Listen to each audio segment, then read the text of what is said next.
Willkommen, ik vroeg mich, sei hut hierer zu haben. In dieser Präsentation geht es Model 6, Restaurants, Shopping, Wegbeschreibungen und Termen. Wir werden uns mit alltäglichen Situationen beschäftigen, die im Deutschen Alltag sehr hilfreich sind. Ich werde einen nützlich Phrasen und Vokabeln vorstellen, die sie in Restaurants, beim Einkaufen, bei Wegbeschreibungen und bei Terminen verwenden können. Freuen Sie sich auf praktische Tipps und Übungen. Jetzt lassen Sie uns gemeinsam in dieses spannende Thema eintauchen. In diesem Model konzentrieren wir uns auf die wichtigsten Sprachfähigkeiten, die Sie für den Alltag in deutschsprachigen Ländern benötigen.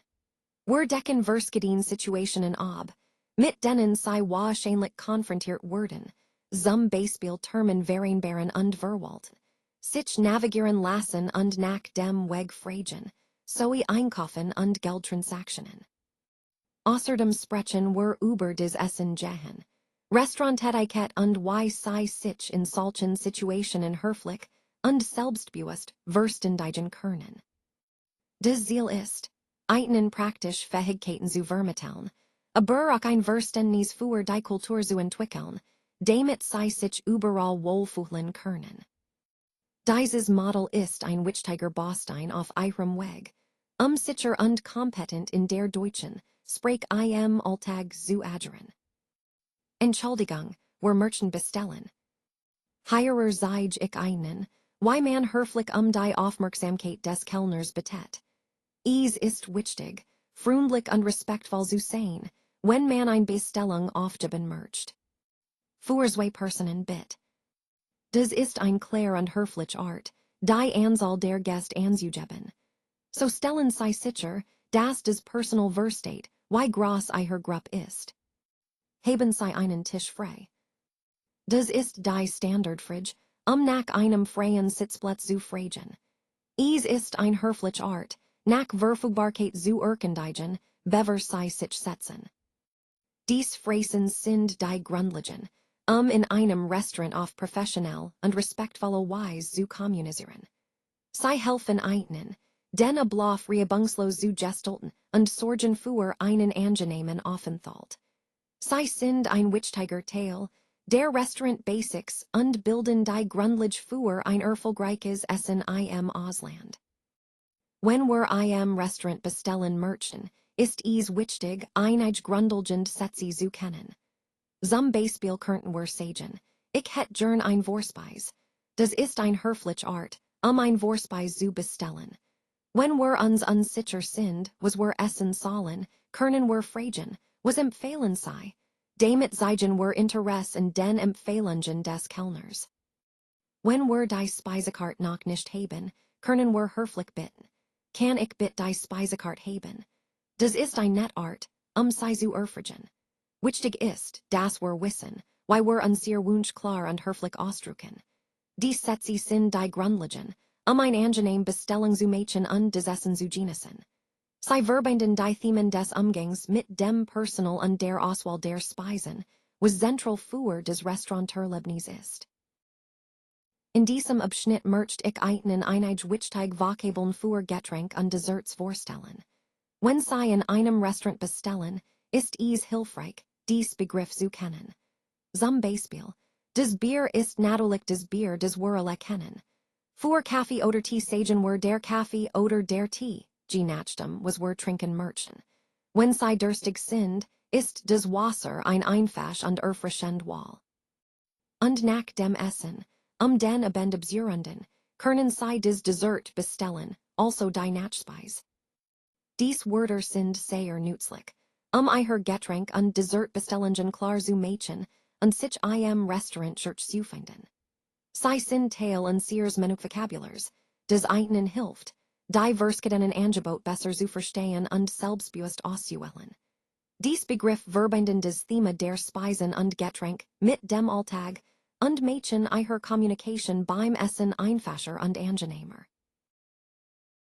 Wenn Sie im Restaurant die Rechnung möchten, sagen Sie einfach, die Rechnung, bitte. Das ist die gängige Art, höflich die Rechnung zu bitten. Ein wichtige Praxis hierer ist, oft auf den letzten Euro aufzurunden. Das bedeutet, Wenn die Rechnung zum Beispiel €1,875 beträgt, runden sie auf €19 auf. Das ist ein übliche Form der Wertschätzung und macht des ganz einfacher für den Kellner. Was die Bezahlkultur betrifft, ist es auch üblich, Trinkgeld zu geben. In Deutschland sind etwa 5 bis 10% des Rechnungsbetrags üblich, je nachdem, wie zufrieden sie mit dem Service wären. Es ist wichtig, dies kulturellen Feinheiten zu kennen, höflich und respektvoll zu bleiben. Insgesamt zeigt das, wie in Deutschland das Bezahlen funktioniert, höflich, fair und mit einem kleinen, extra für den Service. Das ist Teil der Gastfreundschaft und der Wertschätzung, die hierer im Alltag wichtig sind. Jetzt schauen wir uns einen höflich Ausdruck und die man beim Essen verwenden kann, freundlich und respektvoll zu sein. Zum Beispiel, wenn das Essen wirklich köstlich war, sagt man gern, das war sehr lecker. Es zeigt Wertschätzung für die Kochkunst und den Gastgeber. Wenn man sich für das Essen bedankt, ist Dank für das Essen ein sehr höflich Gest, die Anerkennung ausdrückt. Und bevor man anfängt zu essen, wünscht man oft guten Appetit. Was so viel bedeutet wie, dass man allen einen angenehmen Genuss wünscht. Dies Ausdruck sind Teil der Restaurantetikette, also der Verhaltensregeln im Restaurant. Es ist wichtig, dass wir dies höflichen Phrasen kennen und verwenden, eine angenehme Atmosphäre zu schaffen und uns sehr Wertschätzung zu zeigen. Sie tragen dazu bei, dass das Essenserlebnis für alle Beteiligten positiv verläuft. Das ist ein kleiner, aber bedeutender Teil unseres Themas, wie man sich in der deutschen Esskultur richtig verhält und respektvoll miteinander umgeht. Wenn wir beim Einkaufen sind und ein Preis zu hoch erscheint, sagen wir oft, das ist zu teuer. Das ist ein Gängigkeitsreaktion, wenn uns der Preis für ein Produkt zu hoch vorkommt. Dan wollen wir meistens wissen, wie viel das Produkt kostet. Dafür fragen wir, wie viel kostet das? Das ist ein direkt Frage, die sich auf ein bestimmtes Item bezieht. Wenn wir uns allerdings allgemeiner erkundigen wollen, zum Beispiel bei mehreren Produkten oder im Laden allgemein, fragen wir, was kostet das? Damit können wir den Preis für verschiedene Artikel oder Dienstleistungen erfragen. Dies Phrasen sind besonders wichtig, wenn wir beim Shoppen im Ausland unterwegs sind, weil sie uns helfen, Preis zu verstehen und besser zu verhandeln. Insgesamt sind dies Phrasen zentral Werkzeuge im Einkaufsgespräch und beim Umgang mit Preisen, egal, ob wir etwas kaufen wollen oder nur die Kosten erfassen. Sie verbinden das Thema Preisverhandlung mit unserer Fähigkeit, klar und höflich nach den Kosten zu fragen. Now let's look at some common browsing tactics. When you're just exploring or browsing without any immediate intent to buy, you might say, I'm just looking around. In German, that's Ich schaue mich nur This phrase is useful to signal that you're not necessarily ready to purchase right now. Next, if you're interested in purchasing multiple items and want to ask about a discount for buying in bulk, you could say, Can I buy these together? Which translates to, Kann ich das zusammen kaufen? In German. This helps you inquire about potential savings when purchasing more than one item at once. Finally, when you're at markets or boutiques and want to negotiate a better price, you might ask, Can you give me a discount? In German, that's Geben Sie mir einen Rabatt. Remember, bargaining is quite common in many shopping environments, and using these phrases can help you engage politely but confidently in negotiations. Overall, mastering these phrases enhances your bargaining skills and allows for more confident interactions during shopping. They also tie into our broader theme of effective communication in foreign markets, helping you feel more at ease and prepared. Kann ich mit zahlen? Ich zahle bar. In Deutschland verwenden wir den Euro. Das ist unsere Währung. Obwohl Kartenhierer, ziemlich weit verbreitet sind, und fast überall akzeptiert werden. Ist Bargeld also Ex-Geld in der Hand? In vielen kleinen, Geschäften immer noch die bevorzugte Zahlungsmethode. Das Eurosystem macht es einfach, überall in Europa zu bezahlen. Obwohl die Zahlungsmethoden natürlich variieren können. Wichtig ist, das man im Rheinbischen Bargeld dabei hat. Besonders wenn man in kleiner, leaden Oder aufmacht jate. Des Verständnis für die Währung und die Zahlungsmethoden hilft Juch sicher und bequem Heirer zu finden. Ich heb den Beleg. Des Bedutet, ich heb den Kassenzettel oder die Quittung, die den Kauf bestätigt. Ist wichtig, den Beleg aufzubohren, der oft für Rückgeben oder Umtausch notwendig ist. Wenn das Produkt nicht passt, also nicht richtig sitzt oder nicht die Richtige Größe hat, ist das ein häufiges Problem. In solchen Fällen sollte man die entsprechenden Formulierungen kennen. Wenn das Produkt beschädigt ist, zum Beispiel kaputt oder defekt, ist das auch ein Grund, es zurückzugeben oder umzutauschen. Heirer sind einige essentiell Sätze für Rückgeben. Ich möchte das zurückgeben. Das ist ein klar und höflich Art, auszudrücken, dass man ein Rückgeb wünscht. Das Thema Rückgeben und Umtausch ist sehr wichtig für einen guten Kundenservice. Es zeigt, wie man höflich und selbstbewusst sein Anliegen kommuniziert. Wenn sie also in einem Geschäft sind und etwas nicht passt oder defekt ist, wissen sie jetzt, wie sie ihr Anliegen formulieren können. Entschuldigung, darf ich sie etwas fragen? Wenn sie nach dem Weg fragen möchten, ist es höflich, zuerst Erlaubnis zu bitten. Das zeigt Respekt und Freundlichkeit. Dann stellen sie die sogenannte Golden Question. Wo ist? Das ist die zentrale Frage, den Standort zu erfragen. Beim Fragen nach dem Weg ist es wichtig, klar und höflich zu sein, damit sie die Informationen erhalten, die sie brauchen. Dieser Ansatz ist auch Teil unseres Gesamtthemas, wie man sich in einer fremden Stadt verständlich macht. Es hilft, selbstbewusst und freundlich aufzutreten, die besten Antworten zu bekommen. Now, let's look at some of the key urban landmarks that are most frequently used when giving or receiving directions. These landmarks are really helpful because they serve as clear reference points in a busy city environment. For example, the pharmacy, or die Apothek, is a common stop that people recognize easily. Similarly, the town hall, des Rathaus, is often a central point in many cities and a useful landmark. Next, we have the bus stop, die Haltestelle, which is another familiar feature for commuters. And of course, the train station, der Bahnhof, is a major hub that most people know well. These landmarks are not just points on a map, they help us navigate and communicate directions effectively. In the overall context of our presentation, understanding and using these common navigation landmarks can make giving and receiving directions much smoother, especially in unfamiliar places.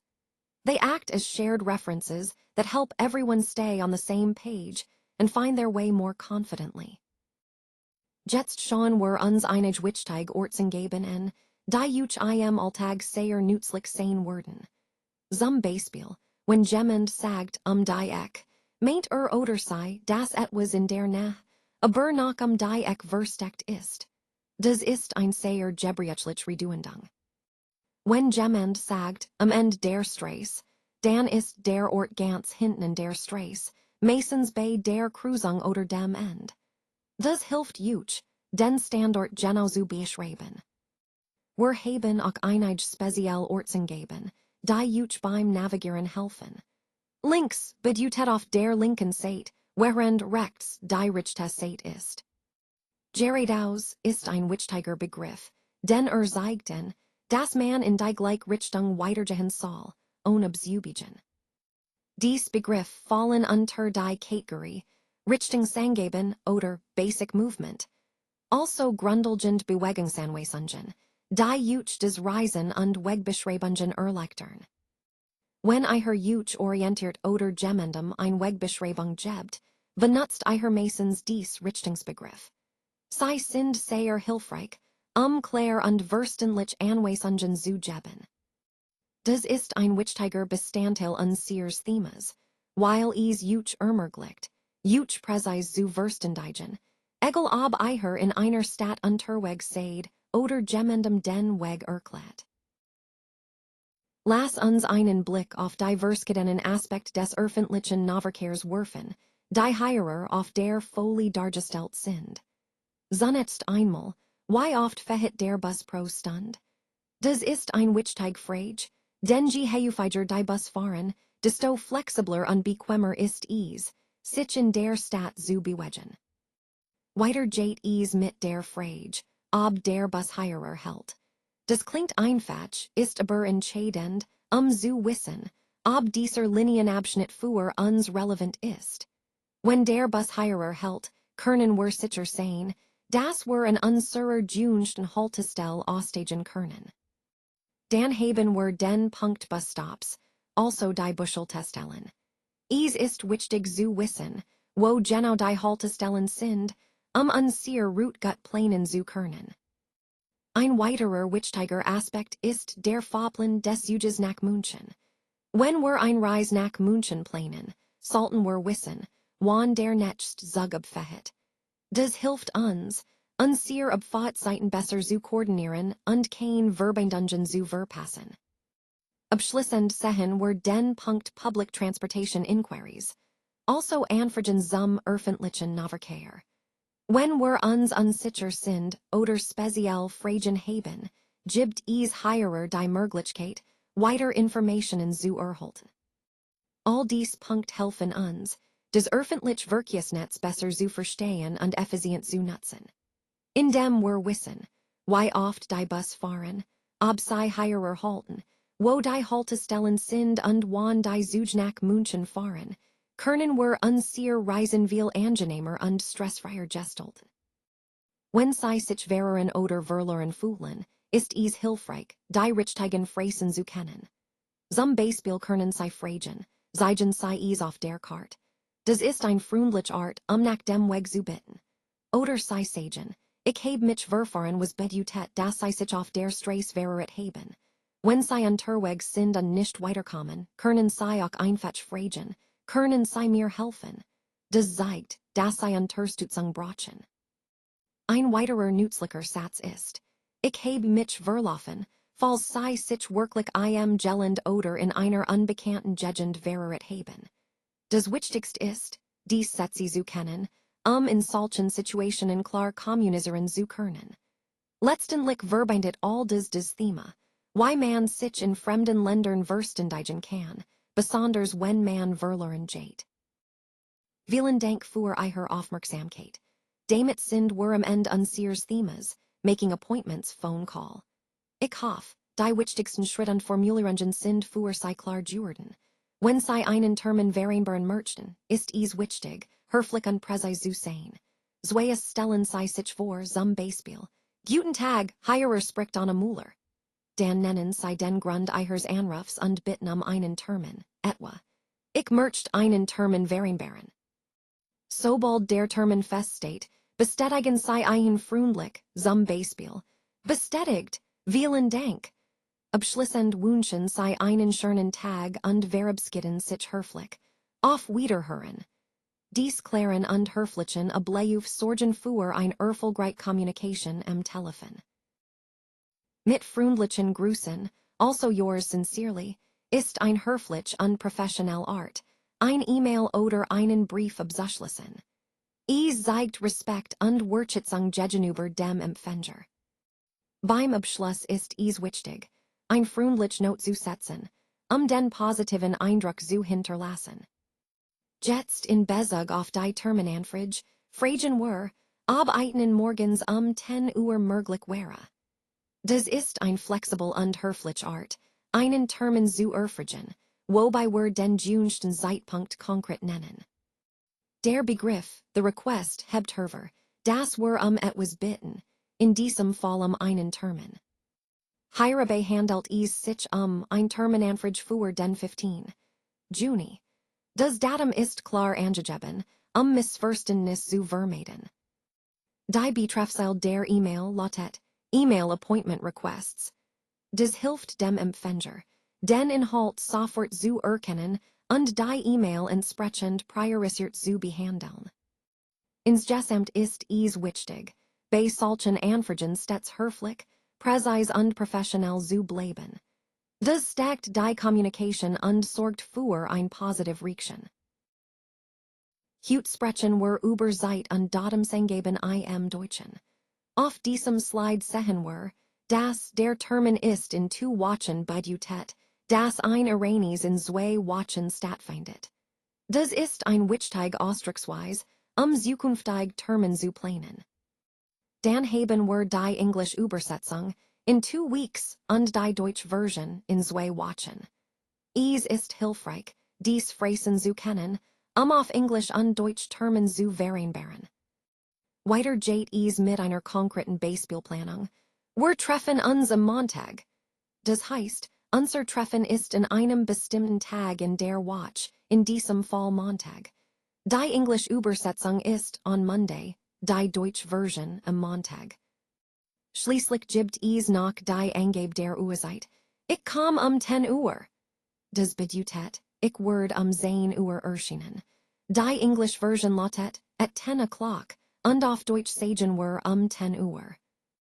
Dies Zeit und Datumsangaben sind essentiell, Termen klar und verständlich zu kommunizieren. Sie helfen dabei, Missverständnis zu vermeiden und sicherzustellen, dass alle wissen, wann etwas geplant ist. Entschuldigung für die Verspätung. Manchmal kommen unvorhergesehene Dinge dazwischen, und wir müssen flexibel bleiben. Wenn Sie feststellen, dass Sie einen Termin nicht wahrnehmen können, ist es immer höflich, rechtzeitig ein Versgebung zu bitten. Kann ich den Termin verschieben? Das zeigt Respekt für die Zeit aller Beteiligten. Wenn Sie allerdings wissen, dass Sie den Termin definitiv nicht einhalten können, ist es besser, das frühzeitig zu kommunizieren. Leider kann ich den Termin nicht einhalten. Das hilft, Missverständnis zu vermeiden und anderen die Möglichkeit zu geben, ihr Plan anzupassen. Rescheduling und Cancellations sind also wichtig Themen, Professionalität und Höflichkeit im Geschäftsalltag zu wahren. Indem wir transparent und frühzeitig kommunizieren, können wir uns sehr Beziehungen stärken und einen reibungslosen Ablauf zuhelassen. Auf diesem Slide möchte ich noch einmal die Bedeutung der Höflichkeitsformen und der Pünktlichkeit im deutschen Kulturkontext hervorheben. Wenn Sie mit Fremden oder auch mit Berufskollegen sprechen, ist es üblich, dass Sie zu verwenden. Das zeigt Respekt und Professionalität. Mit Freunden und Family hingegen ist, das Du üblich, heirer ist die Sache lockerer und persönlicher. Ein weiterer wichtiger Punkt ist die Pünktlichkeit. In Deutschland gilt es als sehr wichtig, pünktlich zu sein. Wenn Sie doch einmal zu spät kommen, sollten Sie immer vorher Bescheid sagen. Ein kurzes, leider komme ich etwas später, zeigt Höflichkeit und Respekt für die Zeit des anderen. Dies Verhaltensweisen sind Teil des kulturellen Kontexts und der Etikette, die in Deutschland sehr geschätzt werden. Sie helfen dabei, professionell und respektvoll aufzutreten und Missverständnis zu vermeiden. Wenn Sie dies Punkt im Hinterkopf behalten, hinterlassen Sie einen guten Eindruck und zeigen, dass Sie die Kultur respektieren. Now let's look at some practical role plays to bring these scenarios to life. First, we have ordering a meal and paying at a restaurant. This helps us practice polite conversation and transactional language. Next, asking for directions to the market is a common situation that tests our ability to seek help and understand responses. Then, booking a doctor's visit allows us to navigate healthcare-related conversations confidently. After practicing these individual scenarios, the key is to combine all these skills into a full-day simulation. Imagine your day from morning appointments to evening dining, using everything you've learned in real-life contexts. This integrated approach really solidifies your ability to handle everyday situations smoothly. It's about connecting these scenarios to build confidence and fluency, making you more comfortable communicating in various real-world settings. Now, let's take a moment to reflect on the different aspects of communication we've covered. When it comes to listening, understanding directions is key. It's about truly grasping what someone is telling us so we can respond appropriately. Moving on to written communication, drafting an appointment email helps us practice clarity and professionalism in our written words. For oral exams, restaurant ordering is a practical scenario that tests our ability to communicate effectively in real-life situations.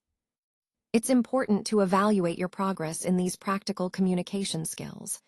Are you comfortable with listening, writing, and speaking in different contexts? This self-assessment helps ensure you're ready to move on. And remember, this all ties into the broader goal of developing versatile communication skills. As we prepare for Module 7, which will focus on storytelling, these foundational skills will serve as a strong base.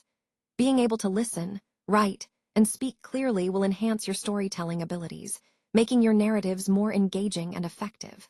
So, take this moment to recognize your growth and get ready for the next exciting module.